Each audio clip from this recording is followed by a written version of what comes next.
acara kita malam hari ini. Assalamualaikum warahmatullahi wabarakatuh. Salam sejahtera bagi kita semua. Selamat malam Bapak dan Ibu. Selamat bergabung di acara Alumni Coaching and Sharing pada malam hari ini. Perkenalkan saya Dilen dari tim Alumni Network Universitas Prasetya Mulia. Pada malam hari ini saya akan bertugas sebagai moderator yang akan memandu acara ini hingga selesai. Bersama saya juga hadir dari tim Alumni Network ada Mbak Nia. Selamat malam Mbak Nia. Halo, selamat malam semuanya. Dan ada Stella juga, tim kami di Alumni Network. Selamat malam. Oke, Bapak dan Ibu, sebelumnya izinkan dulu saya ingin menjelaskan secara singkat mengenai program kami ini. Jadi acara Alumni Coaching and Sharing ini adalah salah satu wadah atau sarana pembelajaran jangka panjang yang kami tujukan untuk alumni atau kami sebut sebagai lifelong learning bagi lulusan-lulusan kami yang S1 dan juga MM Universitas Prasetya Mulia. Namun saat ini tidak hanya terbatas kepada alumni, kami juga membuka kesempatan bagi para mahasiswa S1 dan S2, para faculty member ataupun jajaran staff Universitas Prasetya Mulia, serta kami buka juga kesempatan untuk kalangan umum nih yang ingin mengupdate ilmu atau pengetahuannya sesuai dengan topik yang kami bahas per programnya. Tentunya melalui narasumber-narasumber yang expert di bidangnya gitu ya. Oke, baik. Seperti yang Bapak dan Ibu ketahui, tema Alumni Coaching and Sharing malam hari ini adalah seputar karir, yaitu how to brand yourself and level up your interviewing skill nih. Ini penting banget. Ini pada saat pertama kali saya mengontak narasumber, beliau langsung setuju dan bilang bahwa Mbak ini penting banget, ini ilmu dasar banget untuk orang-orang yang ingin bekerja di dunia profesional gitu ya. Jadi malam ini nih kurang lebih kita akan mendapatkan update ilmu dari pembicara kita mengenai seperti apa sih personal branding itu, ada tips-tipsnya enggak? Terus bagaimana sih caranya gitu ya. Lalu bagaimana sih caranya supaya kita bisa sukses menghadapi interview baik untuk pemula yang baru akan memasuki dunia kerja ataupun pekerja yang sudah berpengalaman nih nanti. Mungkin Bapak dan Ibu ada yang punya pengalaman ada kendala saat interview ataupun mungkin ada yang nanti ada janji ini beberapa waktu ke depan ada janji interview, bisa langsung konsul dan tanya-tanya dengan narasumber kita. Oke, baik. Sebelum memasuki ke acara inti, saya ingin mengingatkan dulu nih kepada para peserta untuk dapat mengisi daftar hadir melalui form yang sudah kami tuliskan di kolom chat. Oke, selanjutnya saya ingin menyapa dulu nih secara khusus narasumber kita, pembicara kita yang sudah bersedia meluangkan waktunya secara khusus untuk alumni Prasmul, yaitu Bapak Adityo Indrasanto. Beliau adalah alumni Universitas Prasetya Mulia, alumni MM reguler angkatan 29, mohon maaf, angkatan 29. Beliau merupakan berprofesi ya Pak, berprofesi di sebagai career coach dan juga merupakan founder dari komunitas sekolah karir. Tadi juga kami sempat cerita di awal dengan Mas Adit, beliau juga sebenarnya di luar menjadi coach karir juga aktif berbisnis ya Pak di berbagai bidang. Selamat malam Pak Adit, selamat datang, selamat bergabung di acara ini Pak. Halo, apa kabar? Panggilnya nama aja atau masih Oh iya, Mas lupa ya? kan? Lupa. Iya, bantu Lupa saya tetap terus ini muda. udah. Siap Mas Adit. Mas Adit Oke. ya, saya tekankan Mas Adit. Iya. Nanti juga para peserta yang mau tanya jangan lupa panggilnya Mas Adit ya, jangan panggil Pak. Yes. Biar lebih akrab ya Mas ya. Ha-ha. Oke, ini banyak yang kayaknya yang udah gabung nih banyak alumni MM juga, Mas Adit. Ada alumni S1 juga nih. Ada beberapa mahasiswa juga yang sudah bergabung dengan kita malam hari ini. Namun saya pertama-tama mewakili Universitas Prasetya Mulia ingin mengucapkan terima kasih banyak dulu kepada Mas Adit karena sudah bersedia meluangkan waktunya di hari kerja gitu ya, sepulang Saya kerja. yang terima kasih. Ya, untuk bisa sharing kepada kita semua pada malam hari ini. Dan saya juga senang sekali bisa menjadi moderator mendampingi Mas Adit di acara hari ini. Kemarin sempat grogi juga tuh pas Mas Adit tanya, Mbak moderatornya siapa? Saya agak grogi nih saya cuma bilang kemarin kemungkinan besar saya Mas gitu, tapi kayak takut ditolak, takut disuruh ganti atau gimana ya, Mas? Enggak lah, kita Tapi untungnya semua Mas Adit bilang, "Oh ya Mbak, siap." ya kan Alhamdulillah. chit chat lah, jangan Iya, terlalu ini serius, udah benar benar. malam-malam serius, Iya, capek nanti nanti. pada ngantuk ya, Mas? Jadi ingat kalau kuliah dulu malam-malam ya Mbak Nia ya, Oh udah iya, capek, yang ditunggu cuma jam makan malamnya kapan nih? Break makan malam. break makan Iya, malam terus pulang. sama break Iya. kue ya, break kue, kopi break. Break Nah, away. oh breakaway atau break away? Keduanya kayaknya. Oke, baik. Mas Adit, saya mau info dulu nih. Jadi sebenarnya Ya, kemarin di formulir registrasi kita itu, kami memberikan opsi kepada para pendaftar untuk bisa mencantumkan pertanyaan, menuliskan pertanyaan yang ingin mereka ajukan kepada pembicara di acara ini. Nah, ada beberapa tuh Mas yang, nulis pertanyaan gitu ya. Cuma yang sering muncul saya lihat ada yang berkali-kali diulang pertanyaannya adalah, "Apa sih itu personal branding?" Gitu. Terus yang kedua, eee, "How to brand ourselves?" Gitu kan. Eee, ini kalau kalau saya lihat itu dari pertanyaannya kayak udah mencakup seluruh tema kita ya, Mas. Kayaknya udah tujuan utama tema kita udah langsung ditanyain di, form registrasi gitu. Jadi, privilege untuk yang kemarin nanya, apa sih itu personal branding dan how to brand ourselves, bisa langsung dijawab di awal nih sama Mas Adit sambil beliau memaparkan materinya. Saya persilahkan langsung kepada Mas Adit, mari kita simak saja penjelasan dari beliau, baik itu materinya ataupun jawaban dari pertanyaan 2 orang, yang bertanya tadi ya, 2 pertanyaan tadi. ya, izin Silakan nih share Mas screen Adit. ya. Ya boleh. Udah kelihatan? Sudah?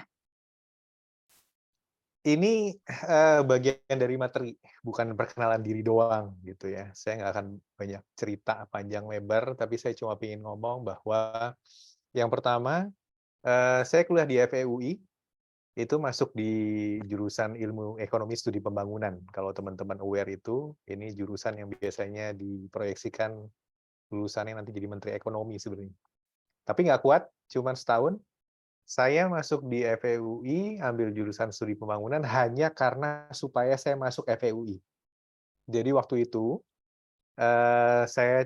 saya basically bukan orang yang terlalu pintar secara akademik.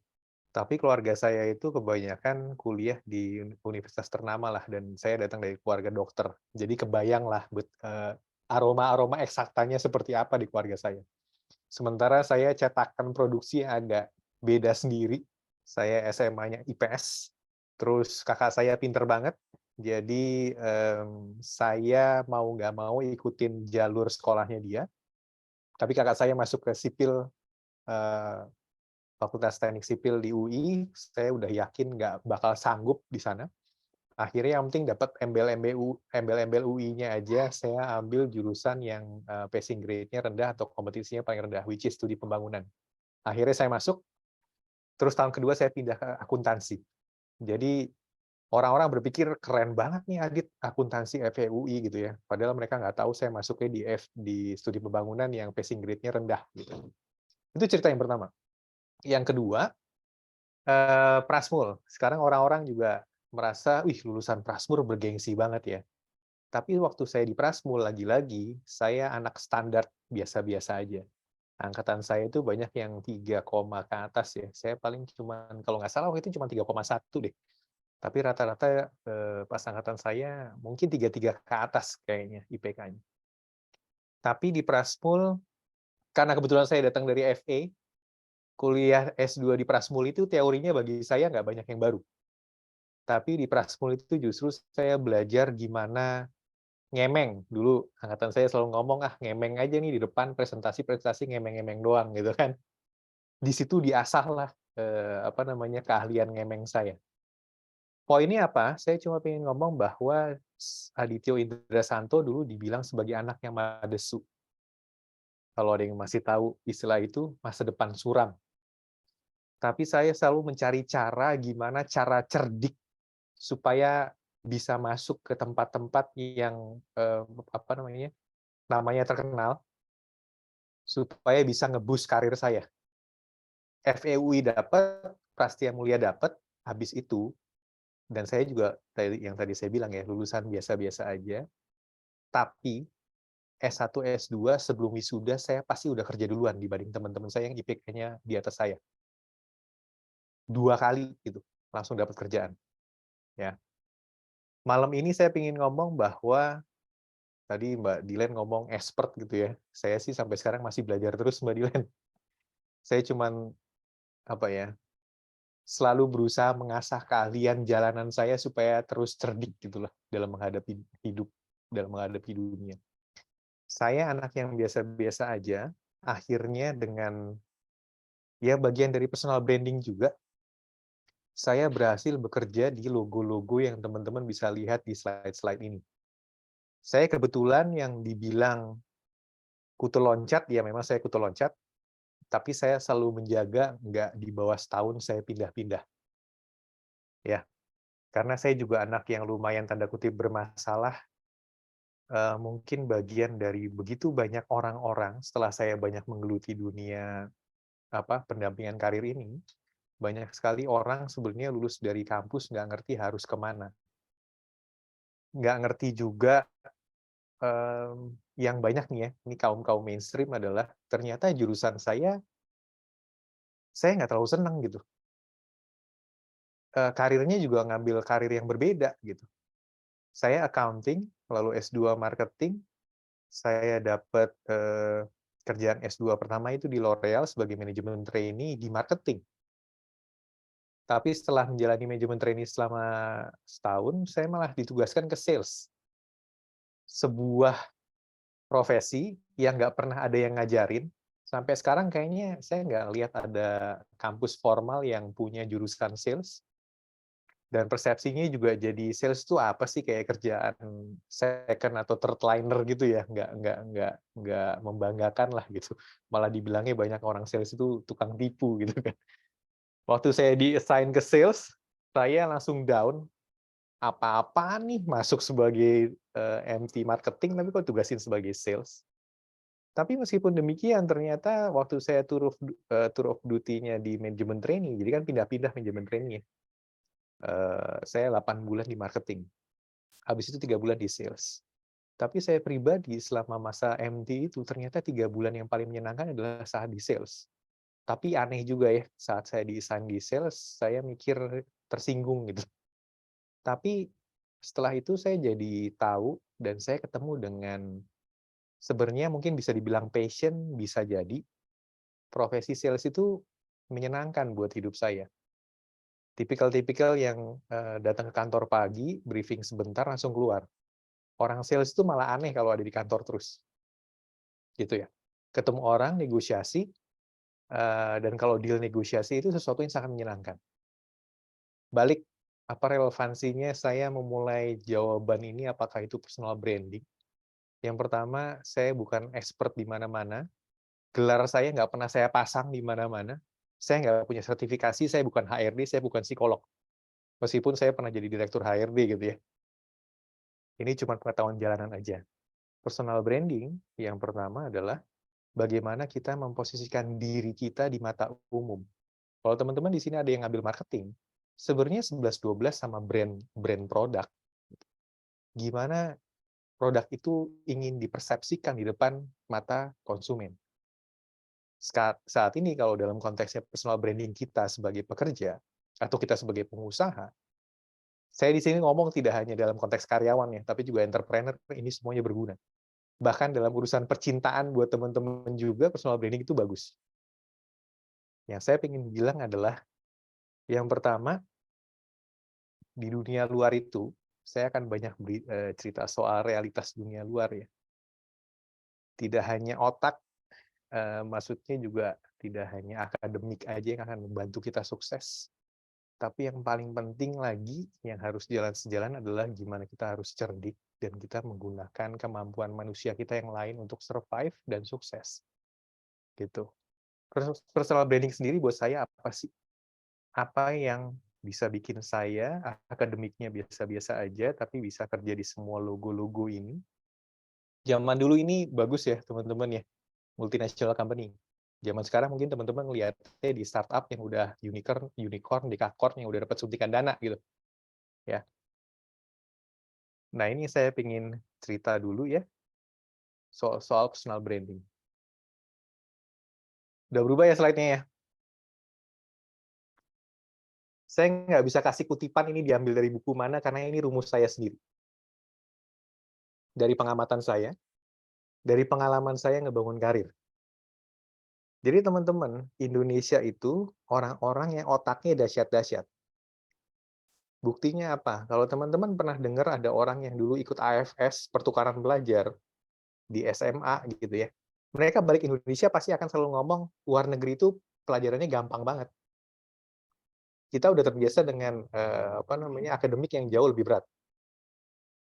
Sama juga dalam dunia amatir kita. Contohnya apa? Olahraga juga sama. Sepak bola kita yang di bawah, yang anak-anak umur belasan tahun, ada kompetisi di Eropa namanya Gothia Cup. Kita itu bisa menang loh lawan-lawan negara-negara Eropa dan negara-negara maju dalam bola.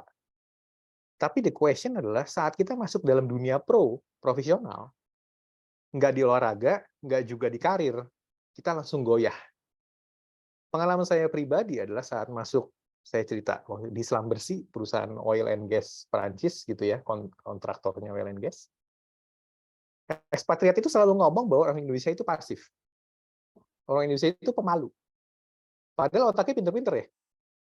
Again, saya masuk ke L'Oreal, ketemu orang-orang Prancis, orang-orang European gitu ya. Saya udah pernah kerja sama European, sama American, sama the rest of Asia gitu ya. Lagi-lagi dibanding the rest of Asia aja, kita ini cenderung pasif gitu. Padahal lagi-lagi saya ulang, otak kita jago-jago. Apalagi cerdik-cerdik gitu. Personal branding saya nggak ngomong soal zaman dulu cuman gimana to act and behave di meja makan itu table manner, atau gimana kita grooming. Bagi saya is so old fashion. Personal branding zaman sekarang adalah personal branding yang dari dalam, bukan kelihatan dari luar. Ya. Jadi balik, personal branding bagi saya apa sih? Saat teman-teman bisa secara konsisten menampilkan attitude yang benar, cara ngomong yang benar, keluar. Zaman sekarang pun, dunia pekerjaan itu udah nggak seformal yang dulu, di mana datang harus udah pakai jas, harus rapi, pakai dasi, dan segala macam. Ada industri-industri yang datang di industri kreatif misalnya, atau FMCG lah sekarang. Saat kita datang terlalu rapi, orang juga jadi mempertanyakan. Saat saya kuliah di L'Oreal, saya interview di L'Oreal, saya cuma pakai kemeja, bawahnya jeans. Tapi tetap proper ya, jeansnya bukan yang belel-belel yang nggak jelas gitu. Mereka lebih akhirnya bisa nerima, our culture is the same. Smart casual, istilahnya seperti itu. Jadi semua elemen ini harus dilihat. Sekali lagi tidak hanya penampilan. Nah, saya ingin jelasin personal branding versi saya. Yang pertama, buat teman-teman, dan ini semua juga relate nanti kalau kita masuk ke topik interview. Apa yang harus kelihatan dari diri kita? Yang pertama, kita selalu mulai dari atas. Always start with an end in mind. Personal branding yang paling penting bagi saya adalah orang-orang kita ini harus punya mimpi dan tujuan. Itu elemen pertama dari personal branding bagi saya. Mimpi itu apa sih? Mimpi itu hal yang ngawang-ngawang. Saya mau jadi orang kaya, itu mimpi. Tapi yang harus kita lebih kerucutkan, lebih jelaskan, adalah saat mimpi kita udah kita terjemahkan dalam tujuan. Tujuan apa? Teman-teman di sini mungkin ada yang belajar soal SMART goals ya. Specific, measurable, bla bla bla dan bla bla bla. Saat kita mau jadi orang kaya, harus jelas. Kaya itu apa definisinya? Yang pertama misalkan setiap bulan saya punya penghasilan net 150 juta. Kalau sekarang belum 150 juta, by when? And how to achieve that? Itu udah mulai masuk ke tujuan. Apa hubungannya sama interview? Dalam interview kerja, ada pertanyaan yang paling klise dan paling umum. Kamu 5 tahun lagi mau jadi apa? Vision kamu 10 tahun lagi jadi apa? Mulai nangkep?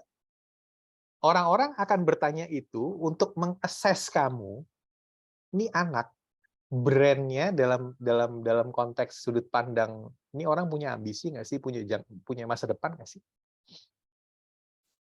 Lah itu harus jelas dari kita. Jangan sampai nanti pas interview kita tidak menunjukkan bahwa kita punya tujuan. Jangan sampai saat kita sudah bekerja, atau jangan sampai saat kita jadi pengusaha, ditanya, what's your vision? What's your company's vision? Kita nggak bisa jawab. Saat kita foundernya aja nggak bisa jawab vision kita apa, jangan harap anak buah kita, tim kita ngerti, ini perusahaan mau kemana. Orang kita foundernya nggak tahu kemana. Itu yang pertama, elemen dari personal branding. Define your dream and goals. Itu yang pertama. Lalu turun ke bawah. Personal branding apa lagi sih? Soal mindset. Mindset itu apa sih? Zaman sekarang kalau dalam dunia kita, saya juga recruiter, bukan profesional recruiter, tapi given karena saya harus mendirikan perusahaan dari nol, akhirnya saya jadi recruiter juga. Saya kalau jadi recruiter, saya akan biasanya mencoba mengeluarkan pertanyaan-pertanyaan ngetes tentang mindset. Mindset yang pertama adalah whether you are a can-do attitude person atau cannot do attitude person. Saya suka nanya gini, oke, Mbak Dilen, kita hire Mbak Dilen sebagai HR gitu ya. Tapi perusahaan kita ini sangat dynamic gitu. Setahun lagi, kita ada posisi yang kita perlukan dengan latar belakang HR itu untuk berdiri di divisi sales juga. Mbak Dilen bisa apa enggak? Jawabannya Mbak Dilen ini saya pribadi ya. Tapi saya juga suka bergaul sama rekruter-rekruter yang lebih pragmatis, lebih praktisi. Kita ini rekruter suka loh dapat talent yang kita bisa ajak nari apapun. Bisa tango, bisa R&B, bisa nari apapun. Bagi perusahaan, aset terbesar adalah karyawan yang sebenarnya mentalnya bisa, I can do this. Meskipun belum jadi core kompetensinya dia ya. Tapi yang namanya karyawan, yang namanya cungpret, sorry ya saya ngomong cungpret, semua orang nih cungpret di sini, kacung kampret. Mau direktur pun mereka adalah cungpretnya pemegang saham gitu. Dan saya pernah bekerja dari laporan ke supervisor, laporan ke manajer, report ke director, hingga report ke owner. Teman-teman tahu nggak, semakin tinggi orang-orang mengharapkan anak buahnya itu tidak hanya mampu secara functional skill, tapi lebih jauh dari itu. Mereka akan melihat, apalagi owner-owner itu akan melihat, apakah kamu bisa diandalin 24/7. Kalau kita ketemu kandidat-kandidat yang di depan udah terlalu banyak hitungan, ya Pak, saya kan HR. Jadi balik ke contohnya Mbak Dilen nih. Saya nggak bisa pindah ke sales, bukan kompetensi saya. Lebih baik menjawabnya lebih diplomatis. Pak, saya kompetensinya di HR, saya ngomong ini supaya Bapak juga aware ya. Tapi kalau perusahaan mempercayakan saya ke tempat yang lain, saya sangat berterima kasih Pak, dan saya akan coba belajar. That's a can do attitude person gitu. Dibanding alih-alih di depan udah jawabnya, saya cuma HR Pak. Kayak saya kalau dipindahin, saya ditambahin gajinya nggak Pak? Ya, mindset itu yang susah sekarang. Mindset orang-orang yang nawar di depan, berani set harga di depan tinggi, tapi ternyata dia nggak bisa ngelakuin, itu juga susah. Belum apa-apa nuntut. Gitu. Dulu kan suka dengar itu ya, ada yang menggemparkan dulu anak lulusan universitas terkenal, which is alma mater saya, minta gajinya berapa gitu kan. Pengalaman saya sebagai recruiter, fresh graduate yang udah berani gitu di depan, biasanya nggak bisa kerja. Biasanya bagi saya ya. Banyakan ngomong. Saya lebih appreciate orang yang sama-sama berusaha win-win solution dibanding langsung gertak di depan. Karena biasanya orang yang gertak di depan itu nggak bisa kerja, dari pengalaman saya. Dari pengalaman saya. Gitu ya. Lebih baik under promise tapi over deliver. Itu soal mindset ya. Oke. Please contribute, bukan untuk doang. Naik ke atas, soal functional and interpersonal skill. Functional skill itu apa sih? Nah, ini saya perhatikan salahnya kita sebagai orang Indonesia. Kenapa kita berpikir, oh sukses itu hanya perlu gelar kita banyak, jenjang pendidikan kita, lulusan kita tinggi sampai S2, S3, semua akan sukses, semua akan berhasil kalau kita jago di bidang kita. Salah besar di dunia sana. Di dunia nyata salah besar. Ya. Banyak sekali kita terjebak dengan pikiran itu dan melupakan bahwa kita juga butuh orang lain untuk naik. Kita nggak bisa komunikasi. Kita ngeselin di lingkungan kerja. Kita nggak bisa kolaborasi sama orang, which is itu semua ada dalam interpersonal skill. Ini yang dilupakan. Dan interpersonal skill ini bagus banget dalam personal branding kita, karena di interpersonal skill ini yang membantu branding kita supaya stand out gitu.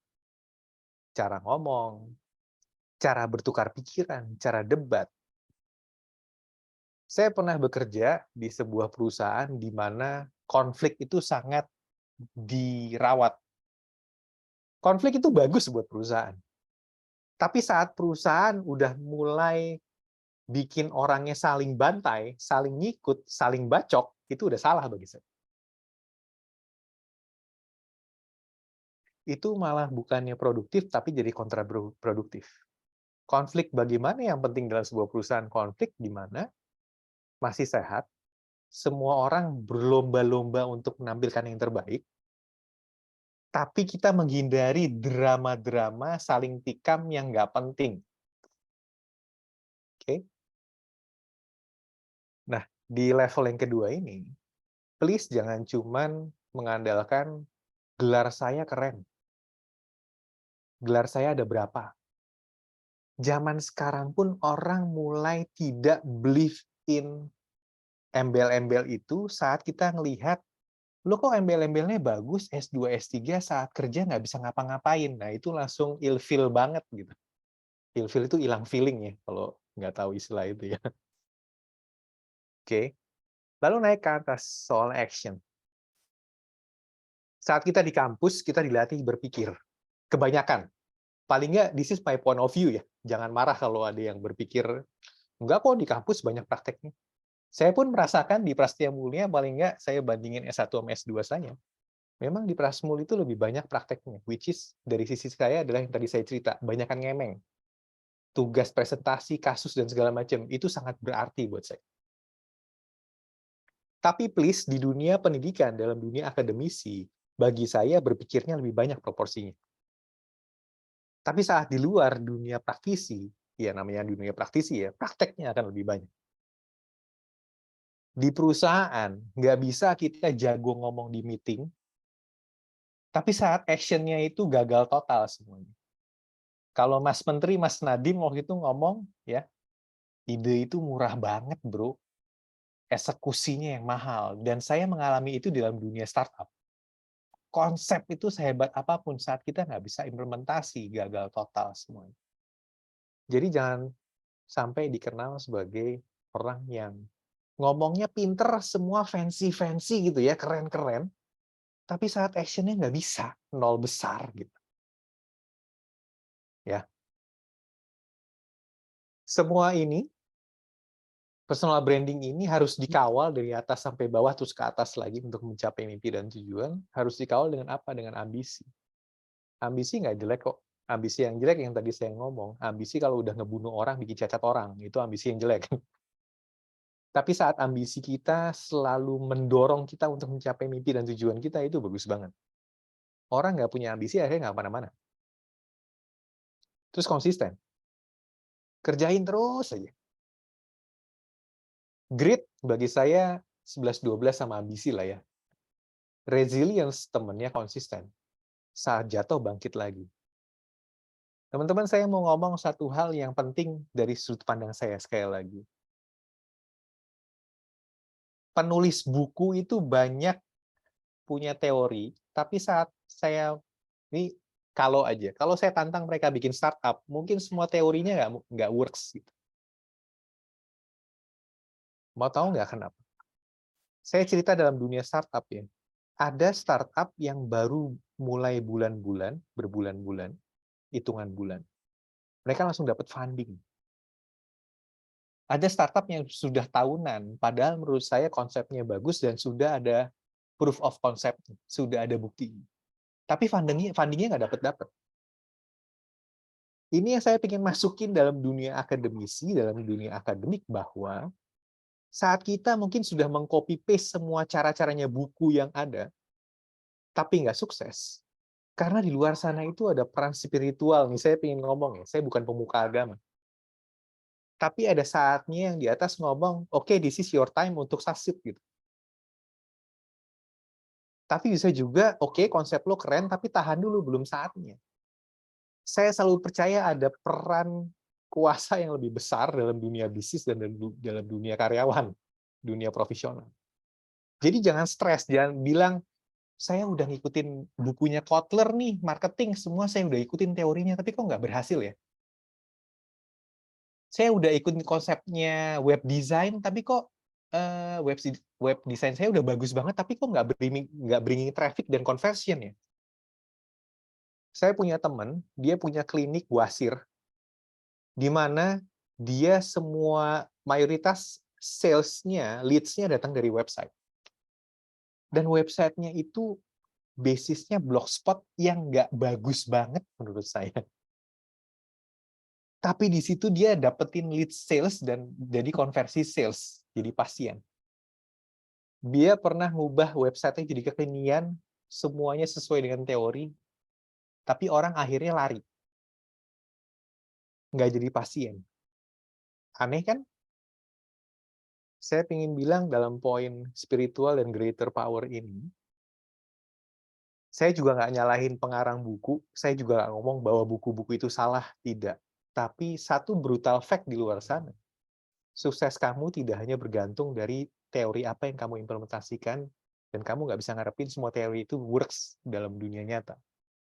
Karena ada faktor X yang kita nggak pernah bisa sentuh-sentuh. Tergantung lagi-lagi balik ke konsistensi. Mau tahu nggak teman-teman, semua orang yang saya lihat sukses di dunia luar sana bukan orang-orang yang selalu pinter, orang-orang yang paling ahli di bidangnya, tapi satu hal yang pasti orang yang sukses itu orang yang udah pernah dikejar debt collector, orang yang pernah gagal, orang yang pernah nggak punya duit sama sekali, orang yang jatuh tapi berdiri lagi. Itu satu kesamaan yang saya lihat sama orang-orang sukses.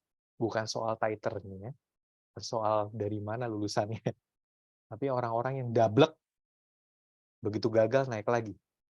Gitu. Mbak Dilen, mungkin ini jawaban pertama dari pertanyaan utama tadi ya. Pertanyaannya Iya, sederhana tapi kok jawabannya panjang banget. panjang banget, So, satu sesi. iya. What is personal branding for me?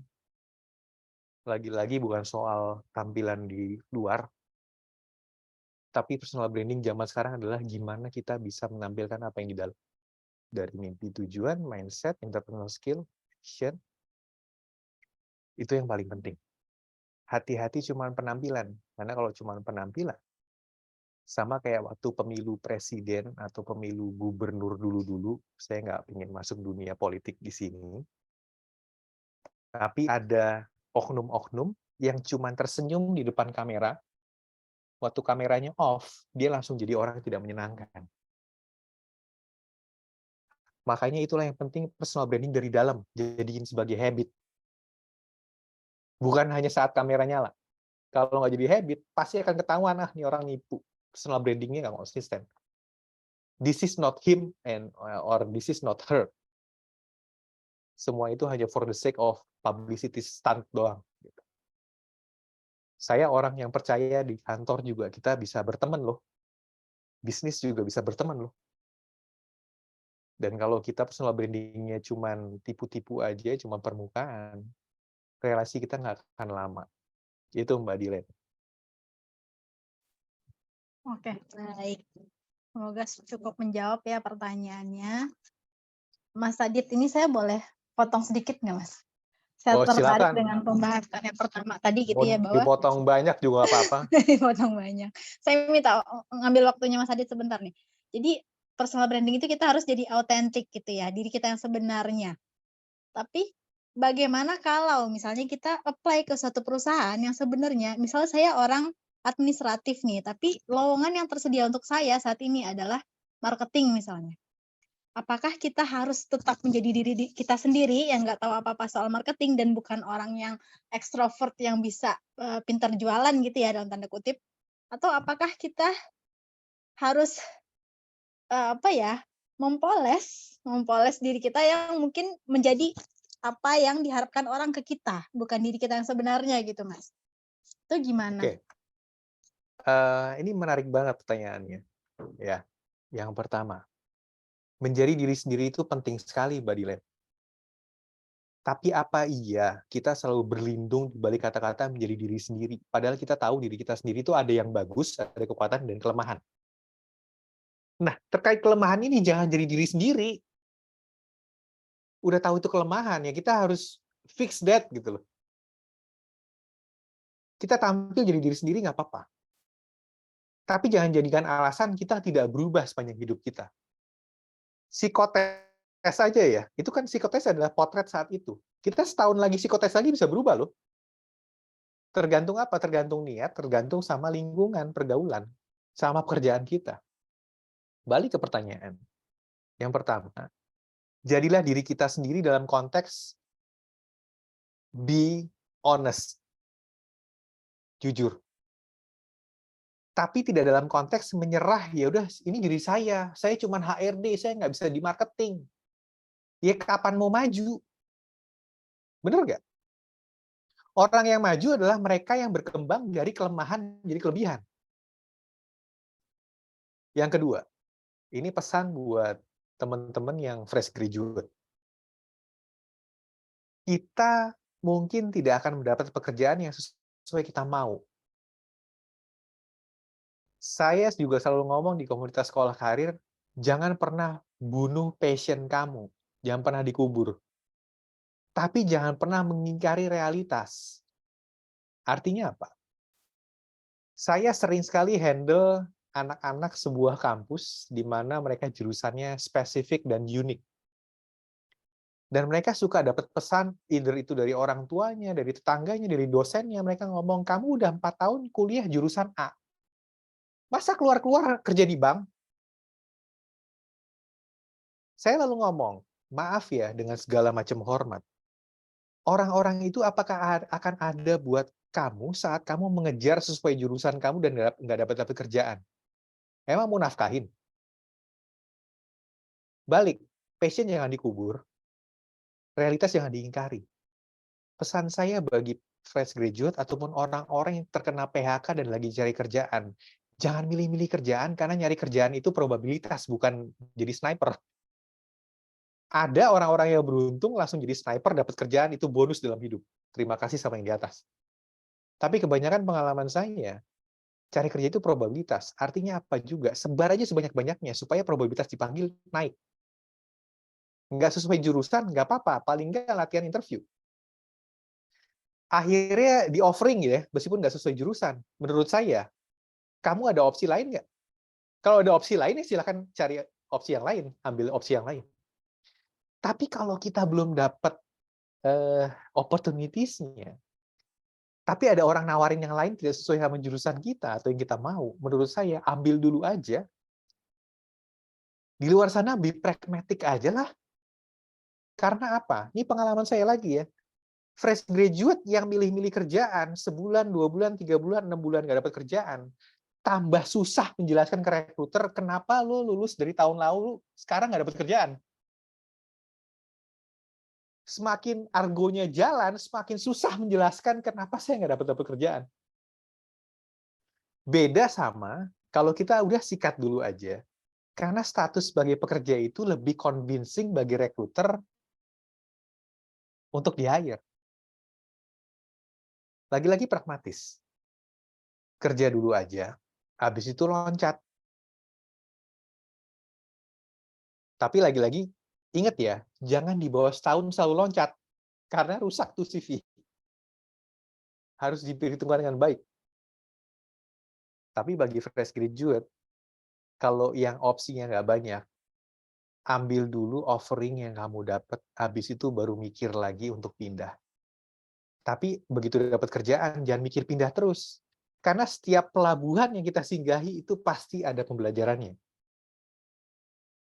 Saya pernah kerja sebagai accountant, saya pernah kerja sebagai marketing, saya pernah kerja sebagai sales, saya pernah kerja di IO, saya pernah ngurusin distributor, itu saya.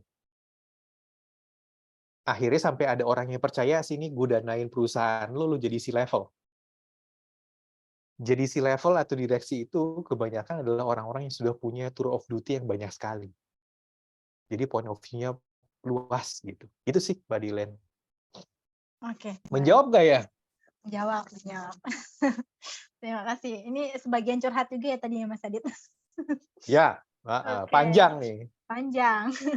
Silakan Mas Adit dilanjutkan lagi. Itu soal personal branding udah selesai. Oh, udah selesai ya? Oke, baik. Saya lanjutin sedikit personal branding. Jadi teknisnya Oke. gimana? Gimana, Dit? Lu ngomongnya panjang lebar tapi nggak ngajarin caranya gimana mulai personal branding.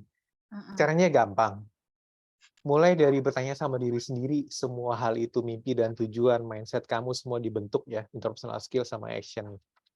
Bertanya sama diri sendiri, saya maunya apa sih? Saya kelebihannya apa sih, kelemahannya apa? Tanya Nah, sama itu ring, yang susah. iya. Tanya sama ring 1 juga.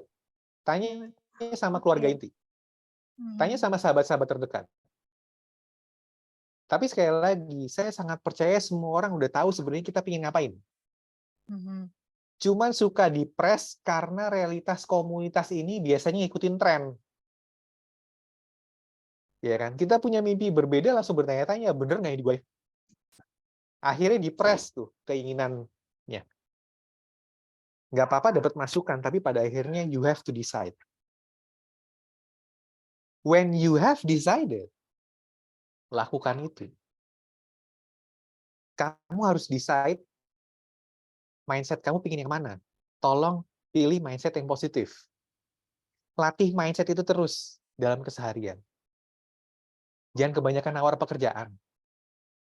Jangan kebanyakan nuntut, tapi kontribusinya belum ada. Jangan kebanyakan diem. Lakukan terus, sehingga jadi konsisten, jadi habit. Teknisnya seperti itu. Masih muda nggak apa-apa, bisa berubah nggak? Bisa berubah. Saya juga dari umur 20 something, kuliah sampai sekarang, masih ada adjustment? Nggak ada. Jangan khawatir, itu bukan sesuatu yang, ya saya udah set personal branding-nya seperti ini, ya sampai pensiun, sampai dikubur nanti, ya nggak juga. Gitu sih, Mbak Dilan. Oke, baik. Sudah terjawab 2 pertanyaan tadi ya, Mas? Apa itu personal branding dan how ya? Semoga ya, kan saya cuma bicara doang, yang nanya kan bukan saya. Semoga sudah terjawab. Oke, ini Mas Adit mau lanjut ke pertanyaan selanjutnya atau mau sharing mengenai interview dulu nih? Pertanyaan selanjutnya apa? Pertanyaan selanjutnya, ini saya ke peserta dulu ya Mas, belum pertanyaan saya ya. Pertanyaan Nggak apa-apa, peserta jangan selanjutnya itu sampai sebenarnya terjawab. oh ya, mungkin tadi udah disinggung sedikit gitu ya. Pertanyaan dari Bianca Tamara nih. Ya. Bagaimana strategi komunikasi dalam menjawab pertanyaan yang kurang atau tidak dikuasai kepada interviewer? Nah ini nih, ini kayak menghadapi pertanyaan jebakan saat interview gitu Mas, gimana? Wah, ini udah masuk interview, tapi ini seru pertanyaannya. Iya. Teman-teman, jangan berusaha tampil sempurna di depan interviewer. Dalam arti kata apa? Kita suka nggak sadar, kita menyembunyikan kelemahan kita, kegagalan kita. Tapi tahu nggak? Interviewer itu juga senang sama orang yang gagal, sama orang yang punya kelemahan. Senangnya apa? Senangnya kalau orang tersebut, kandidat tersebut bisa menjelaskan saat gagal ngadepinnya gimana. Dan saat kita punya kelemahan, apa action yang kita lakukan untuk menangani kelemahan itu.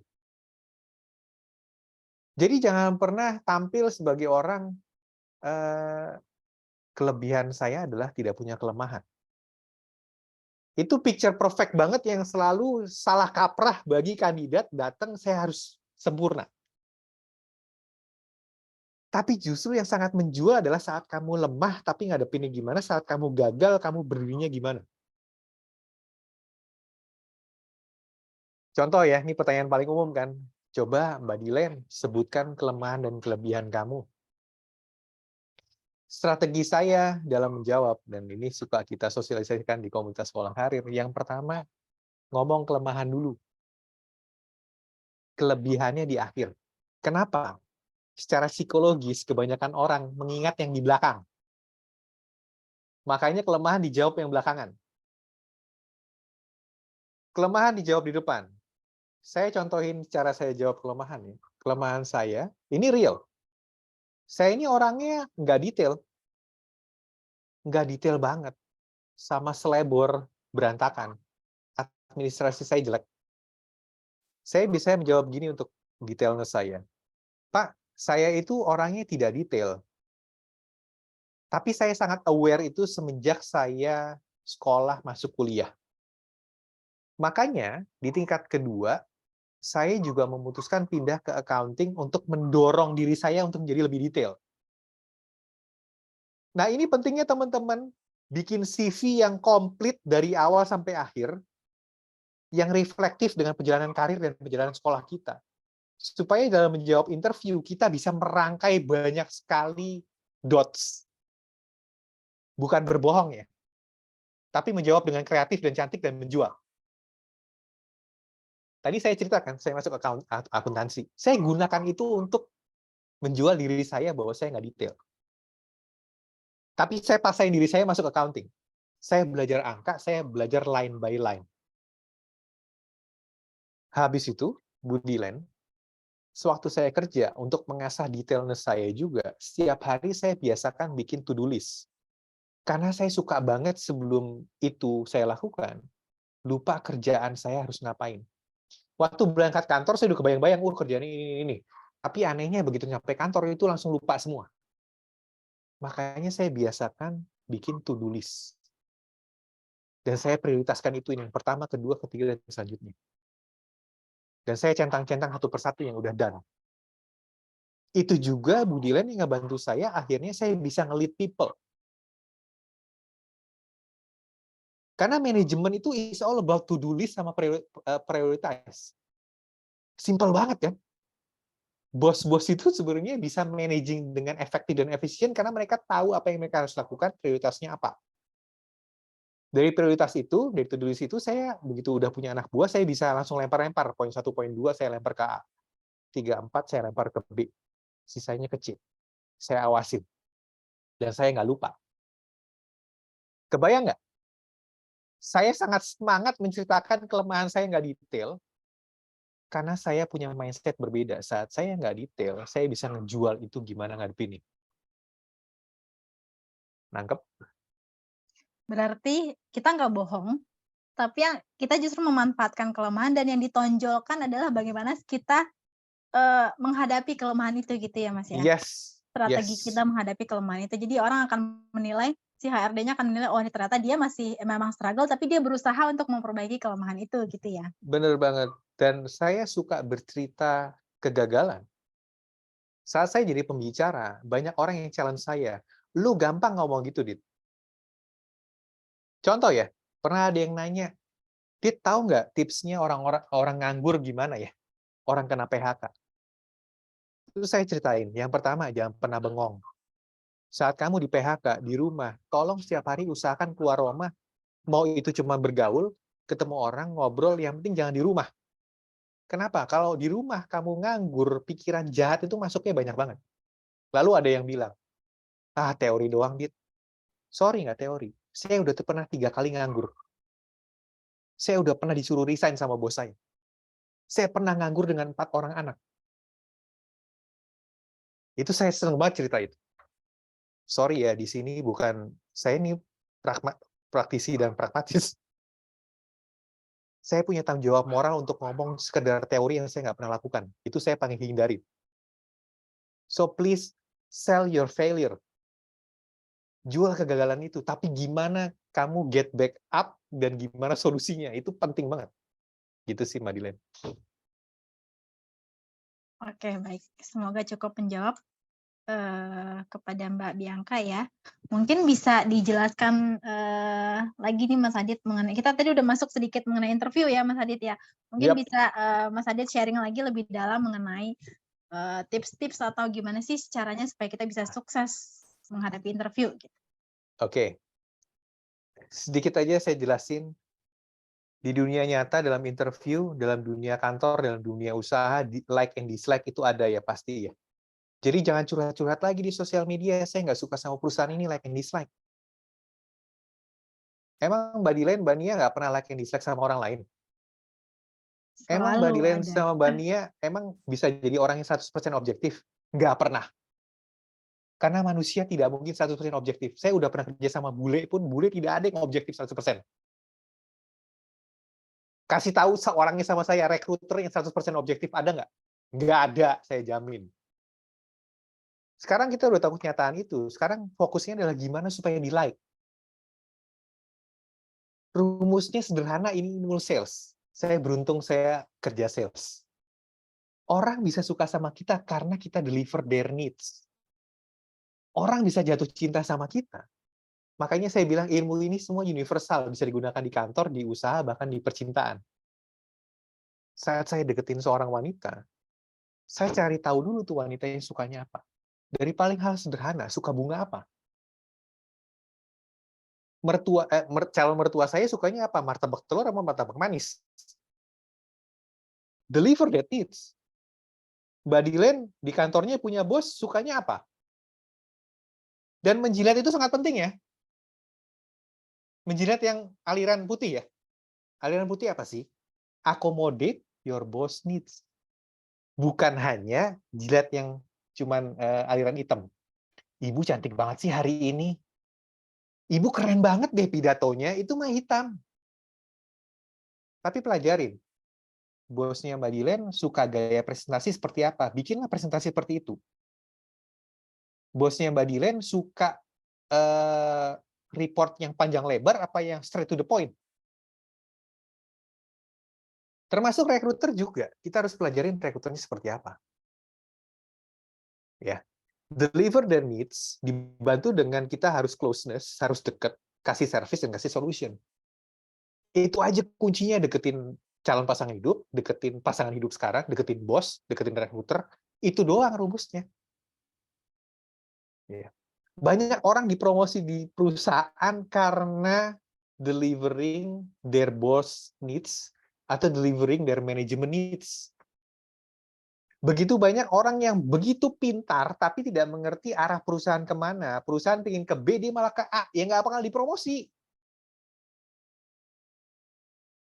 Itu realita, begitu banyak orang pintar kenapa nggak dapat promosi. Karena kepinteran terus mikir harusnya kita ke A. Padahal bosnya pengen ke B. Gitu. Kalau pengen punya idealisme sendiri, keluar bikin perusahaan sendiri. Sederhana aja gitu loh. Selama kita masih jadi cumpret, ya ikutin bos kita. Tapi ada prinsip yang harus dipegang. Misalkan Mbak Dilan nggak bisa korupsi, ya kalau bosnya bilang suruh korupsi, ya udah. Ini prinsip saya, Pak, saya nggak bisa. Jangan semuanya iya-iya aja gitu ya. Ada prinsip yang kita harus pegang teguh. Oke? Nah, ini step-stepnya gampang.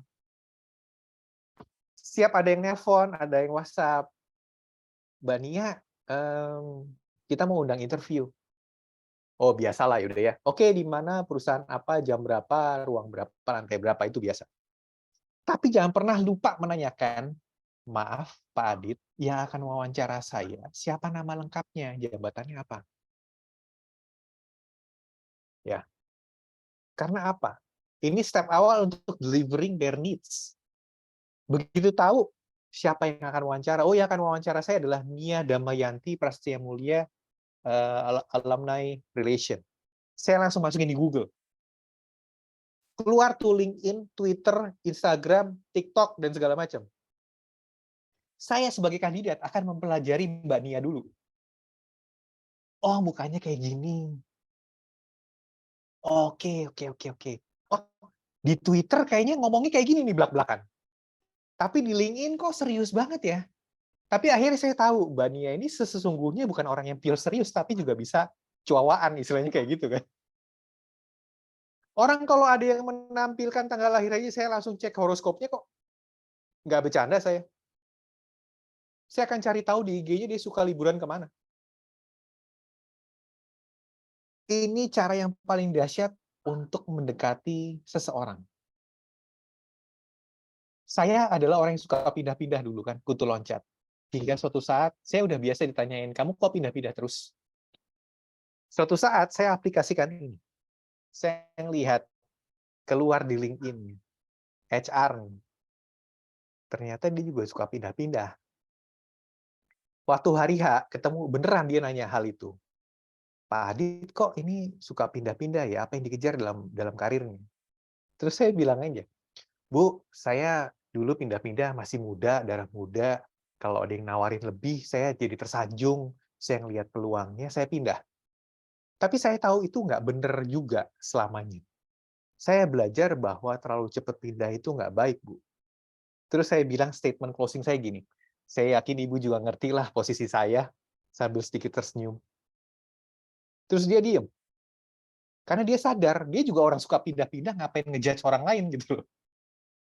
Bayang nggak? Lakukan ini di mana-mana. Nggak cuma di recruiter, di bos juga, rekan kerja, semua cari tahu. Oke? Soal mencari tahu perusahaannya udah umum lah. Cari tahu, buka website-nya, visi misinya apa, values-nya apa, produknya apa, kira-kira challenge sama opportunities-nya apa gitu. Kalau saya dulu, bahkan saya sampai kunjungan ke lapangan, saya lihat produknya. Saya bisa merasakan gitu. Jadi know your enemies dulu gitu ya. Kan Sun Tzu ngajarin gitu. Tahu enemy-nya, kita bisa ngadepin perang dengan lebih baik. Kedua, pengamatan lingkungan kerja. Zaman online udah mulai surut nih. Dulu orang semua ngomong meramalkan ke depannya akan full digital, akan full online. Is overrated. Orang Indonesia itu nggak kayak gitu. Bahkan perusahaan luar negeri aja Elon Musk minta orang-orang masuk lagi gitu. Siap-siap, interviewnya mungkin di tahap-tahap akhir juga teman-teman udah dipanggil ke kantornya. Saat datang ke kantornya, tolong perhatikan, lihat lingkungan kerjanya bagaimana. Di website, values-nya adalah teamwork. Tapi saat kita duduk di sana, ngelihat orang-orang masuk, kok pada tonjok-tonjokan gitu ya. Kok pada sinis-sinis gitu ya. Itu realitas yang akan teman-teman temuin. Jadi teman-teman juga akan siap. Ternyata perusahaan ini banyak sikut-sikutan nih, bukan teamwork gitu. Biar siap aja. Lanjut, saat wawancara, please, kita dibesarkan dalam dunia ujian, penuh ujian. Tapi saat wawancara jangan dianggap ujian lagi. Dia nguji kita, kita nguji dia. Ini soal mencari kecocokan nih teman-teman. Dia pengen tahu kita cocok apa enggak, kita juga harus tanya sama dia. Kita pengen tahu dia juga cocok buat kita apa enggak. Jadi ask questions. Jangan diem aja, jangan kayak maling ayam cuma nunduk gitu ya. Pas ditanya baru jawab. Gitu kan. Oke. Nah, yang pertama nih, kalau ada yang nanya kuncinya apa? Yang pertama, kepoin interviewer kamu. Yang kedua, please jawab dengan star. Kebanyakan kandidat ditanyain, apalagi yang junior ya, jawabnya itu gini, kamu pernah pengalaman leadership apa enggak? Pernah, Bu. Udah jawabnya gitu doang. Itu yang paling parah sih. Lalu cuman cerita, pernah Bu, waktu di kuliah saya ketua ini, ketua ini, udah gitu doang. Tapi nggak jelasin dalam. Nah, cara menjawab dengan star adalah kayak gini. Pernah Bu, saya punya pengalaman leadership beberapa. Ya. Tapi izinkan saya cerita satu yang paling berkesan buat saya. Jadi waktu itu saya ketua senat mahasiswa di Prasetya Mulia. Saya menjelaskan situasinya. Saya ketua senat mahasiswa di Prasetya Mulia. Dalam periode kepemimpinan saya selama setahun, ini yang saya ingin ceritakan karena ini sangat banyak pembelajarannya buat saya. Suatu saat kita mengadakan sebuah event A, di mana event ini budgetnya, targetnya terlalu tinggi, target pesertanya juga, ini kita kalau sampai sukses ini akan memecahkan rekor. Jadi ini tantangan yang paling besar buat saya. Saya mulai ngomongin task. Tugas saya apa? Tapi saya yakin, Bu, bahwa semua ada jalan keluarnya. Paling nggak saya usaha dulu. Terkait budget, yang sebelum-sebelumnya, panitia biasanya mencari kepada donatur-donatur yang sudah tetap. Tapi di zaman saya minta tim saya untuk selain donatur tetap, saya juga pengen mereka mengakuisisi donatur yang baru, yang belum pernah kenal dengan Prasetya Mulia. Kita list down semuanya itu. Saya bagi-bagi sama tim saya, siapa handle siapa, by web. Terus yang kedua masalahnya adalah kalau sampai jumlah peserta terpenuhi, ini adalah sebuah rekor. Nah, kita juga berusaha waktu itu mencari, saya kumpulin tim saya, kita brainstorming gimana caranya supaya kita bisa menggayat target peserta sebanyak itu. Apa hal berbeda yang kita belum pernah coba dan kita harus lakukan. Di situ saya menunjukkan leadership, saya menunjukkan kolaborasi, saya menunjukkan inovasi. Saya ngomongin action. Nah, Budiland, setelah itu semua terjadi, alhamdulillah, ternyata kita bisa dapat donatur-donatur baru dan target budget kita terpenuhi. Dan cara marketing event kita juga proven itu bisa menarik lebih banyak peserta. Saya ngomongin result.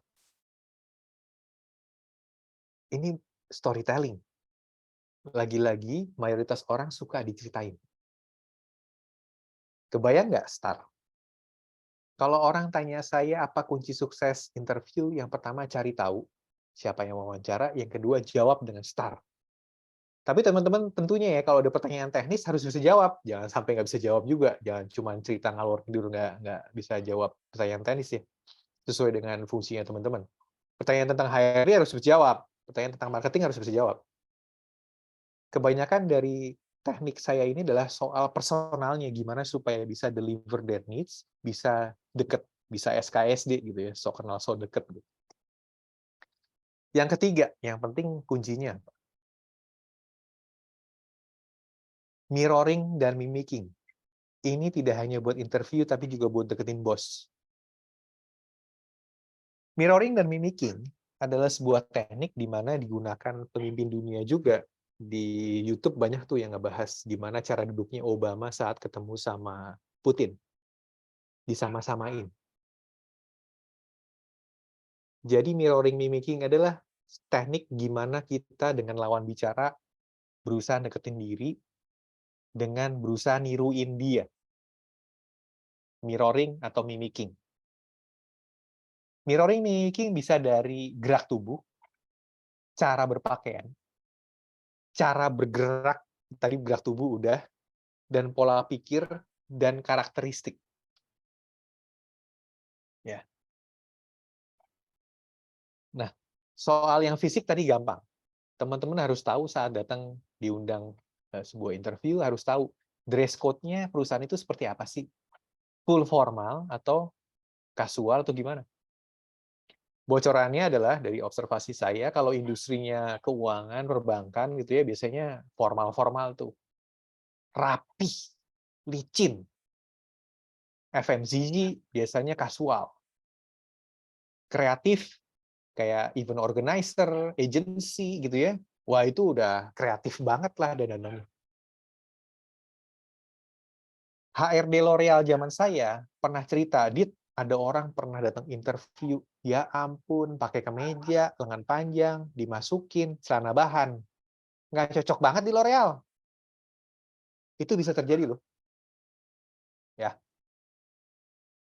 Itu cara mimicking yang pertama, dari appearance. Soal gestures, nanti liatin aja pas datang. Orang ini suka punya gerakan-gerakan khusus, misalkan pegang dagu, gitu ya. Ikutin aja. Tapi jangan langsung ya, dia pegang dagu, langsung kita pegang dagu, gitu. Dia pegang kepala, langsung pegang kepala, ntar dia langsung tahu nih ngapain sih orang, aneh banget, gitu kan. Yang ketiga adalah lewat karakter. Nah, DISC adalah salah satu sebenarnya personality test yang digunakan psikolog untuk mengakses orang ini tipikal karakternya seperti apa sih. Ada banyak personality test yang lain kayak MBTI, Papi Caustic, bla bla bla bla bla bla. Tapi saya memilih menggunakan DISC karena sederhana, cuma 4 doang tipikalnya dan gampang diingat-ingat. Menurut DISC, orang-orang itu biasanya dikenal cuma ada 4 tipikal doang. Orang D adalah orang dominan. Orang dominan seperti apa sih? Orang-orang yang tegas, straight to the point, gak banyak basa-basi. Ambisius, kompetitif. Itu orang D. Kalau saat datang interview, kelihatannya dari mana ciri-cirinya? Orang D kayak gini kalau interview. Oke, Mbak Dilen, selamat datang, masuk, langsung duduk aja tuh. Itu orang D tuh. Gimana Mbak Dilen? Mbak Dilen merasa cocok nggak dengan posisi ini? Langsung tembak. Itu orang D. Orang I kayak mana? Orang I itu kayak artis. Sales gitu ya. Orang yang kalau di sebuah geng itu bisa ketawa-tawa, jadi center stage gitu kan, jadi perhatian. Itu orang I. Gimana ciri-cirinya saat dia adalah interviewer orang I? Mbak Nia, hari ini menarik banget sih penampilannya. Ayo sini, silakan duduk. Mau minum apa? Kopi, teh, jus, gitu ya. Orang I. Terus nanya dulu, gimana perjalanan ke sini? Gitu. Basa-basi lah orang I lah. Ya. Orang S. Orang S lebih kalem. Suka bergaul tapi lebih kalem. Mbak Dilen, ayo selamat datang. Silakan duduk. Gimana tadi? Sebelum kita mulai ada yang mau ditanyain dulu Mbak Dilen? Hangat gitu ya, bersahabat. Itu orang S. Orang C adalah kalau saya ngomongnya orang compliance. Orang yang main data, angka, dan fakta. Orang yang susah dikenain hoax. Dasarnya apa? Dia selalu nanya kayak gitu. Orang C ini bisa diketahui nanti lebih kepada nanti saat proses interview udah berjalan. Bisa nggak Mbak Dilen kasih contoh kalau menghadapi konflik di kantor bagaimana? Tolong ceritakan pengalaman real ya. Itu orang-orang C itu. Mereka butuh yang solid-solid, bukan mengarang bebas. Nah, aplikasi mirroring sama mimicking terhadap DISC ini gimana? Begitu datang, atau sebelum itu, makanya tadi penting lihat sosial media, akan kelihatan nih. Orang-orang D mungkin di IG-nya nggak banyak liburan-liburan gitu ya, nggak banyak party-party gitu.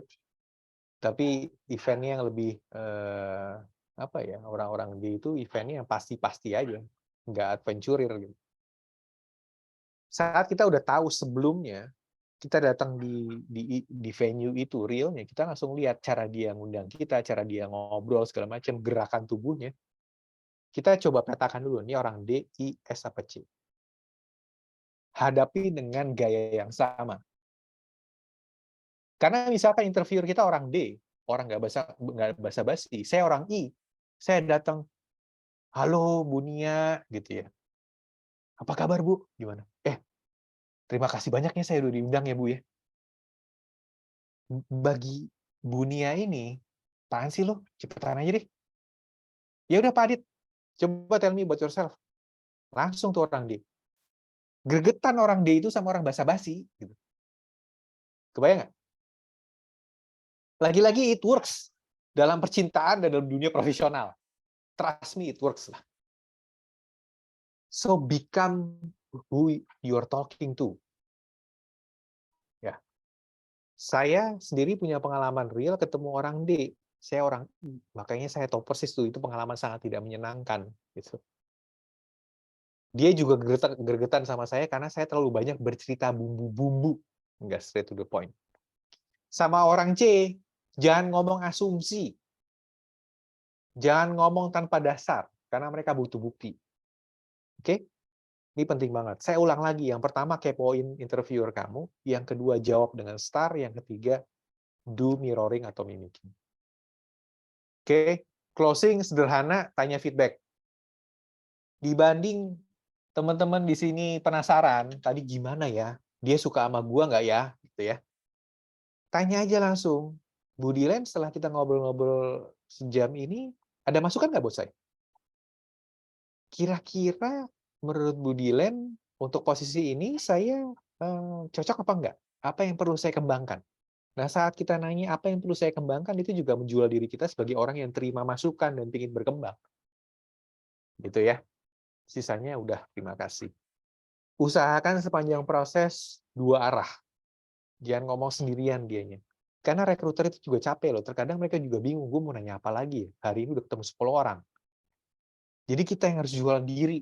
Itu bikin mereka, wah enak banget nih ngobrol sama Adit, dia udah ngomong segalanya yang saya butuhkan gitu ya, saya nggak perlu nanya-nanya lagi, itu enak, itu bantuin juga.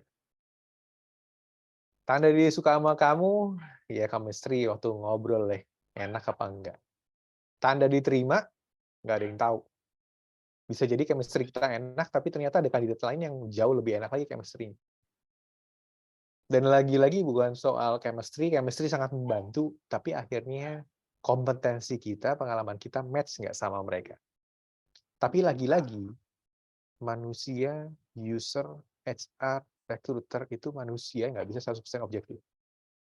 Ada pertimbangan non-teknis yang mereka pertimbangkan. Contohnya apa?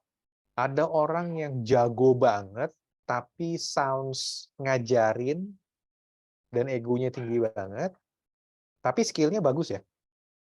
Sama ada orang yang skill-nya kurang bagus, tapi attitude-nya, kelakuannya masuk dalam budaya lingkungan perusahaan itu.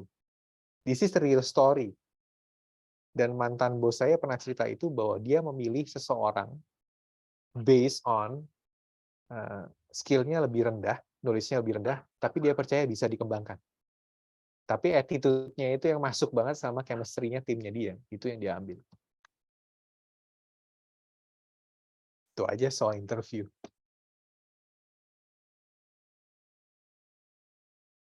Gimana? Oke, baik. Terima kasih banyak nih, Mas Adit.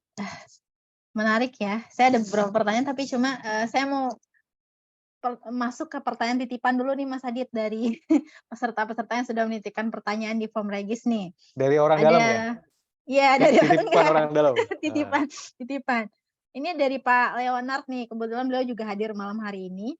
Ini seputar interview nih, Mas. Bagaimana sih caranya kita mengetahui kita itu akan dipanggil lagi atau oleh si interviewer gitu? Tadi di slide akhir, chemistry aja. Tapi itu nggak menjamin. Karena pada akhirnya yang pertama tadi kan chemistry, tapi dipanggil lagi atau di-hire itu udah istilahnya keputusan dia sama Tuhan sebenarnya. Tapi saran saya, begitu banyak orang baper di luar sana, nungguin hanya satu perusahaan.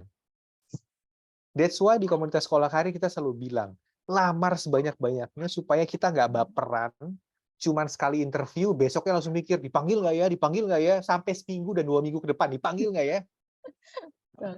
Kalau orang nyebarnya banyak, dia akan berpikir secara mindset, ya udahlah masih ada yang itu. Tapi normally 2 minggu pun, silahkan kalau masih merasa digantung, telepon. Halo Mbak Dilen, saya Adit yang waktu interview kira-kira 2 minggu yang lalu untuk posisi A. Saya cuma pengen tanya gimana progresnya. Kalau jawabannya ada 3 jenis jawaban. Yang pertama, oh maaf Pak Adit, nggak lanjut. Oh terima kasih banyak Bu Dilen. Atau yang kedua, kita sedang timbang-timbang karena ada kandidat yang lain. Gitu ya. Kalau udah timbang-timbang, udahlah jangan dibawa mimpi. Itu biasanya jawaban diplomatis seorang rekruter gitu. Biasanya. Tapi benar juga dia sedang timbang-timbang juga bisa jadi. Atau yang ketiga, oh saya baru aja pengen nelpon Pak Adit. Lanjut Pak, habis ini ketemu ini ya. Ya. Kita ini manusia yang pelupa loh. Jadi reminder itu nggak ada masalah. Ya. Tapi jangan selalu bertanya-tanya, oke nggak ya, besok nggak ya, gitu ya. Udah move on aja, kalau emang jodoh nggak akan kemana-mana. Oke. Ini semoga menjawab ya Bapak Leonard. Ini Ya, Pak kepada Bapak Leonard. dan Ibu yang lain, kalau misalnya ada yang mau bertanya, boleh langsung open mic kali ya Mas Adit ya, biar bisa Oh, lebih silakan banget. Dan bisa saya, lebih hidup begitu tanya jawab diskusinya. bentar, saya buka yang tadi. Kelihatan ya? No, Ya, kelihatan. saya gampang sekali dicari di Google. Cari aja Adityo Indra Santo, pasti akan ke direct ke LinkedIn saya atau ke direct ke IG saya. Semua pesan pasti saya bales, tapi jangan berharap pesan jam berapa nih? Jam 8.15 terus berharap dibalas 8.16 gitu, nggak bisa juga gitu. Tapi pasti dijawab. Besok Ya. pagi dijawabnya. Saya sangat mudah ditemukan dan pasti saya jawab. Ya, sip. Oke, sambil menunggu yang mau raise hand ini ada yang kirim pertanyaan via chat ke saya nih, pada DM nih. Yang lain juga boleh langsung raise hand aja kalau mau, bertanya secara langsung ya, jadi nggak usah capek-capek nulis, bisa langsung tanya ke Mas Adit. Ini ada Silakan. pertanyaan dari Mas, Rifki. Izin bertanya nih Kak, kenapa sih Mas Adit sebagai Direktur HRD dulu seneng banget nanya visi misi kamu ke depan itu apa? Gitu. Oh, saya sangat tadi yang saya bilang, saya pribadi suka sama orang yang bisa dibawa kemana-mana dan orang punya tujuan. Saya pernah, makanya nih saya juga cerita, saya pernah jadi orang yang nggak neko-neko. Dulu, percayalah, punya anak buah nggak neko-neko itu nggak asik sama sekali. Karena pada akhirnya cuma kerja sesuai job desk. Padahal atasan kita, manajemen kita pingin ngajak orang berlari.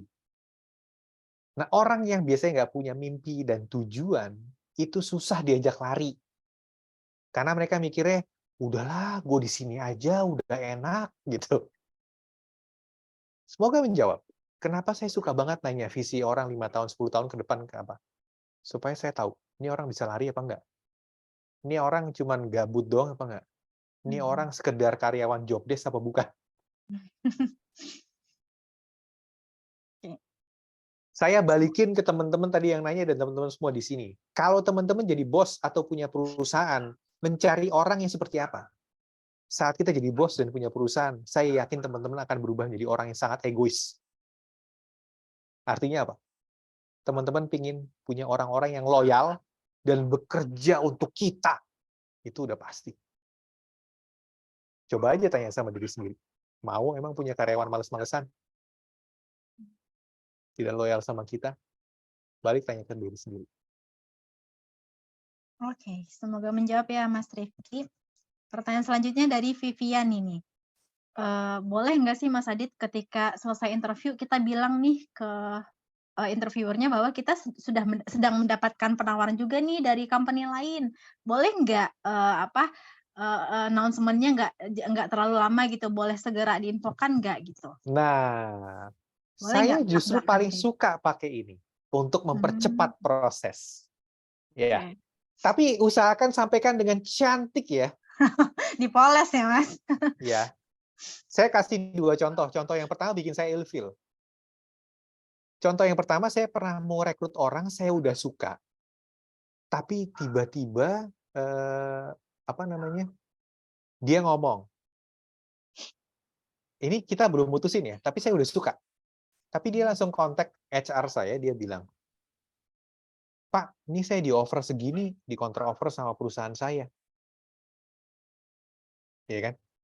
Terus dia ujuk-ujuk langsung, "Bapak mana keputusannya? Saya di-offer berapa?" Langsung shutdown, ilfeel. Iya. Ada cara yang lebih cantik. "Pak, mohon maaf saya mau," kayak tadi aja pertanyaan standar, "Pak, saya Adit yang waktu itu wawancara 2 minggu yang lalu. Mohon maaf ini prosesnya sampai mana ya?" Terus saya ngomong lagi, "Pak, mohon maaf bukannya pengen, apa apa, pengen memburu-buru gitu ya. Saya mohon maaf karena saya suka sama perusahaannya Bapak. Tapi ini pas kebetulan ada offering lain yang datang. Tapi saya sih kalau bisa ini saya lebih milih Bapak sih. Saya nanya ini karena ada offering lain yang datang ke saya. Dan saya juga nggak enak kalau gantung terlalu lama, Pak." Gitu, Mbak Dilan. Lebih enak dong, dibanding langsung nanya, "Bapak mau kasih berapa?" Gitu. Jawab nggak? Gimana Mas Vivian atau Kak Vivian, apakah sudah cukup terjawab pertanyaannya? Boleh langsung. Kalau mau komen juga silakan ya Mas Adit, Mau boleh komen, komen mau boleh. open mic, mau open cam, Iya. silahkan. Yang Yang penting mau jangan sharing langsung pengalaman juga boleh. Yang mau sharing iya, pengalaman, komentar boleh. silahkan. Tadi kalau nggak saya juga lihat harusnya ada beberapa, Bapak Ibu senior-senior kita juga di sini, silahkan gitu. Saya juga masih belajar kan. Iya. Oke, cukup. Terima kasih banyak katanya. Oke. Ini pertanyaannya dari mana sih? Kok kayaknya di chat saya nggak ada pertanyaan? Itu beliau DM ke saya Mas. Oh, orang dalam Kirimnya beneran ke ya? direct Oh, ya udah. orang dalam. Ntar Oke. tiba-tiba nih ada yang udah add WhatsApp saya langsung nanya ke saya langsung, ya nggak apa-apa juga, nggak ada masalah. Heeh. Oke, ada pertanyaan lagi kah dari peserta ini, di room ini sebelum kita lanjut ke pertanyaan dari saya gitu ya, atau dari Mbak Nia nanti kelihatannya udah banyak pertanyaan itu, Mas Adit. Wah, silakan. Iya. Rekan-rekan yang lain kalau ada yang mau ditanyakan atau sharing atau komentar boleh langsung raise hand atau ini kayaknya banyak yang suka DM ke saya nih Mas Adit.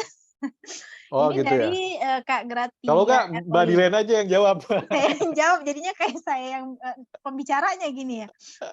Oke, kalau nih buat fresh graduate nih Mas Adit, di saat tahap offering nih, ini masih tahap offering, apakah udah Ya, boleh negosiasi gaji Mas? fresh graduate. Yes, fresh graduate. Fresh graduate ya, saya pengen cerita struktur perusahaan, ini yang saya tahu. Jadi di setiap level atau grading jabatan di perusahaan, misalkan ya, level staff, level manager dulu dah, level manager menengah misalkan. Oh, gajinya antara 30 sampai 50. Oh, sorry, 30 sampai 40 lah gitu. Atau 30 sampai 50 juga ada masalah. Terus senior manager dari berapa sampai berapa. Nah, range-nya staff itu biasanya lebih sempit. Kalau tadi manajer bisa 30 sampai 50, staff itu mungkin beda beberapa ratus ribu lah mungkin. Jadi untuk menjawab, boleh nggak negosiasi? Boleh. Tapi ekspektasinya jangan terlalu, wah ini kayaknya bakal beda 10 juta gitu ya. Enggak, biasanya. Paling beda ratusan ribu, paling mentok juta 2 juta gitu. Iya. Silakan, ngomongin aja. Bu, mohon maaf, lagi-lagi semua boleh diminta dan dikomunikasikan dengan baik. Misalkan anak Prasmul gitu ya, dapat offering pertama adalah, dan selalu ingat ya, ini kan pembeli dan penjual. Biasanya pembeli ya akan come up dengan angka yang lebih rendah dulu, penjual lebih tinggi, dan akan ketemu di tengah, bener nggak? Ya, supply dan demand lah, tawar-menawar, biasa gitu. Jadi seharusnya memang ada window untuk negosiasi. Kecuali buat program khusus. Program khusus apa sih? KMT lah misalkan. Biasanya udah standar tuh, flat. Gitu ya. Untuk staff, lagi-lagi fresh graduate bisa negosiasi, sampein aja. Misalkan ditawarin 6 juta gitu ya. Kita pengen jadi 7 gitu, misalkan, atau 7,5 dulu gitu biar ketemu di 7, ya ngomong aja. Bu, Pak, mohon maaf apa bisa dipertimbangkan di angka 7,5. Dan siapkan alasan. Ya, yang jelas lah, sebisa mungkin. Misalkan saya harus ngekos, ada biaya ngekos. Ya, atau ada additional transport, saya harus ada ini gitu. Oke? Itu aja sih sebenarnya. Ya obrolin aja. Jangan sampai pas tanya, "Kenapa kamu minta 7,5?" Biasa ya, kita recruiter atau user suka ngetes. "Kenapa kamu minta 7,5?" Gitu. Terus pas kita jawabannya gelagapan langsung, wah, gitu loh. Jadi agak kayak gimana gitu. Tapi kalau kita bisa menjawab dengan alasan, ini juga menunjukkan kemampuan negosiasi kita. Itu sih, Mbak Dilan. Oke. Tapi Semoga menjawab ya. iya, don't expect too much ya buat fresh graduate ya. Apalagi kayak itu, "Hah, apa? 6 juta? Teman-teman saya itu udah 12 juta, Pak." Ya udah lo pergi aja sama teman-teman lo kerja sana gitu kan. Sama lihat ini, informasi seperti ini kan udah banyak ya. Kayak misalkan kerja.com gitu kan biasanya kan ada laporan-laporan gajinya itu. Kira-kira perusahaan ini berapa sih, range-nya berapa sampai berapa. Ada salary survey juga, cari aja di internet. Tapi lihat juga industrinya beda-beda ya. Industri perbankan and oil and gas bisa beda. Industri asuransi berapa, FMCG berapa. Levelnya beda-beda. Jadi jangan dihantam kromo semuanya disamain gitu. Karena kemampuan membayar industri pun beda-beda. Oke. Belum lagi startup sekarang. Harganya ya lumayan kacau sekarang ya. Gitu. Dilihat aja. Multinasional, lokal. Oke, Mbak Dilan. Oke, baik. Terima kasih Mas Adit dan Kak Gratia, semoga cukup terjawab. Mas Adit, ini saya mau balik ke personal branding lagi nih Mas Adit. Ya. Ada pertanyaan nih dari Kak Michelle. Kak Michelle juga saya lihat masih ada di sini. Bagaimana sih caranya kita brand diri kita di dunia di media sosial dan di dunia nyata itu tetap sama. Jadi nggak ada pencitraan di dunia maya, ternyata aslinya nggak begitu gitu ya. Gimana caranya kita brand diri kita dengan nggak ada perbedaan antara dunia maya dan dunia nyata gitu di sosial media dan real life. Ya itu konsisten dan latihan. Itu aja jawabannya sederhana. Kita harus aware nih apa yang kita tampilkan di sosial media. Ingat-ingat di sosial media saya nampilnya gimana? Saat day to day life selalu ingat itu. Belajar untuk mengaplikasikannya, mempraktekannya. Lah ini dunia nyata itu pentingnya di situ, di action. Di praktek. Ya. Ada tendensi orang di sosial media pengen yang bagus-bagus aja. Tapi ada yang kontras juga, ada orang yang udah peduli setan ngomong apa di sosial media gitu kan. Gitu. Nah, buat yang bagus-bagus aja, hati-hati saat kamu udah menampilkan diri kamu sempurna di sosial media. Tugas kamu di dunia nyata akan lebih berat. Saran saya, jangan gini, sama kayak kita punya mimpi besar, jangan stres sama mimpi besarnya karena masih terlalu jauh. Saat aplikasi sehari-hari, mimpi besar itu di breakdown. Jadi sekarang misalnya gini, misalkan kamu sekarang adalah orang yang sangat jutek. Ya. Nah, di sosial media, atur dulu jangan sampai kayaknya kamu udah kayak orang funky banget gitu. Karena untuk kamu ngejarnya di dunia nyata akan susah. Kejauhan. Orang jutek yang langsung mau jadi orang yang friendly dan disukai banyak orang di dunia nyata itu susah nanti aplikasinya. Paling nggak dari jutek, kamu naik selevel dulu, ya udah biasa dulu aja lah, jangan jutek-jutek lah, dikurangin lah. Gitu kan? Terus nanti step up lagi sampai kamu end goal-nya adalah orang yang lovable gitu. Di breakdown. Mimpi yang besar, tapi jangan sehari-hari cuman jadi stres gara-gara gila jauh banget, gue nggak bisa jadi sampai kayak gitu. Dipecah-pecah dulu milestone-nya. Oke, seminggu ini gue paling nggak udah achieve di mana. Ya, jawaban saya sederhana sih. Gimana supaya nggak jomplang antara brandingnya sama kenyataannya. Itu memang harus dilatih dan konsisten. Itu aja. Dilakukan gitu. Oke. Terima kasih Mas Adit. Bapak dan Ibu mungkin sebelum kita ke sesi penutupan gitu ya, kita foto bersama dulu kali ya Mas Adit. Oh, siap. Kita foto dulu. Bapak dan Ibu boleh tolong dinyalakan videonya. Bagi yang masih secara visual masih oke ya, belum pakai baju tidur. Karena udah jam 8:30 malam, boleh dinyalakan videonya, nanti dibantu sama Mas Rashid untuk pengambilan foto. Oke, Silakan Mas baik. Rashid, mohon dibantu. Oke, baik. Boleh dinyalakan kameranya. Kebetulan kamera saya lagi bermasalah. Mas Rasid ini kayaknya seperti dewasa sekali suaranya. Ah, Ini udah personal branding nih. enggak, Mas. Saya masih anak-anak. Ya, baik. Siap. Di slide pertama dulu. Siap. 3, 2, 1. Oke. Bentar. Di yang slide kedua. Siap. 3, 2, 1.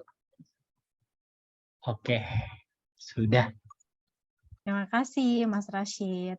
Terima Ya, kasih Mas sama-sama. Rasid. Sama-sama, Pak.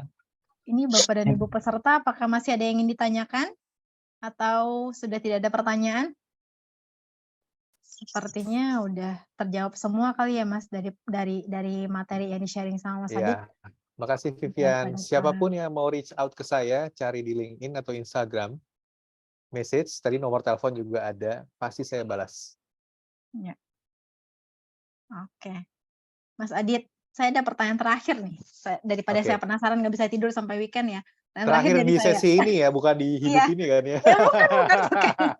Di sesi ini nih, Mas Adit, secara umum kan tadi kita lihat dari elemen, personal branding itu adalah salah satunya interpersonal skill gitu ya. Iya. Which is itu berhubungan dengan bagaimana kita berhubungan dengan dunia luar, dengan orang lain gitu. Salah satunya mungkin adalah aspeknya adalah komunikasi nih, kemampuan komunikasi. Ya. Bagaimana dengan orang yang introvert, Mas? Yang mungkin selama ini dia pintar, hebat atau segala macam, tapi dia invisible gitu ya, kurang menonjol nih. Gimana caranya dia brand diri dia dengan kepribadian yang introvert gitu ya, supaya bisa lebih menonjol juga, supaya personalnya bisa dilihat juga oleh orang lain. Mbak Diren percaya nggak kalau saya introvert? Dari pertemuan kita hari ini enggak. Iya, saya introvert. Salah satu bukti, dan banyak pembicara dan artis yang introvert. Dan komentarnya sama. Begitu selesai di panggung, habis manggung, habis ngamen, habis itu kayak capek. Gitu. Saya biasanya kalau habis jadi pembicara, udah langsung udah. Nonton, nyalain TV, nonton, udah santai. Menjawab pertanyaan Mbak Diren, semua orang bisa berubah diawali dengan niat. Saya waktu SD sampai, basically SD, saya ini public enemy. Saya orang yang ngeselin, Mbak Diren. Saya orang yang sendiri dan orang yang egoisnya to the pole, to the max gitu ya. Tapi habis itu saya sadar tidak menyenangkan jadi public enemy. Meskipun pada dasarnya saya juga a loner, orang yang suka. Saya menikmati diri saya sendirian sebenarnya. Saya recharge itu kalau lagi sendirian. Saya charging itu kalau lagi sendirian. Tapi karena saya aware, nggak suka juga jadi kayak gini. Udah niat. Akhirnya menurunkan ego saya, bergaul sama orang, belajar mendengar, nggak cuma ngomong doang, so tahu. DISC atau any kind of personality test, saat kita tes sekarang dan kita ada yang tidak suka atas sesuatu, selama kita niat, saya mau berubah yang ini. Berubah itu.